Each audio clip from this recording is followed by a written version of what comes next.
आता रोज 10 तास काम करा असा निर्णय आणलाय आंध्र प्रदेशच्या सरकारने.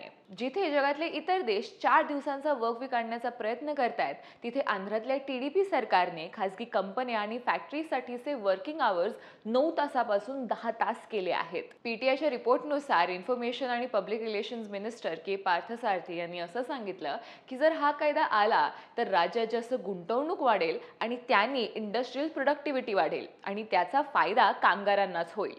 त्यांच्या मते जास्त तास म्हणजे जास्त कमाई. या कॅबिनेटने नाईट शिफ्टचे नियम सुद्धा शिथिल केले आहेत, जेणेकरून स्त्रियांना रात्री काम करण्याची सोय आणि सुरक्षितता मिळेल. अर्थात या 10 तासाच्या वर्क डेचा विरोध सर्वत्र होतोय. जिथे वर्क लाईफ बॅलन्स ही कल्पना भारतीयांसाठी स्वप्नासारखी आहे, त्यात हे माणसांना लागते 8 तासाची झोप, त्यात 10 तास काम केलं तर 18 तास गेले आणि मग बाकी सगळं करायला जगायला मिळणार फक्त 6 तास.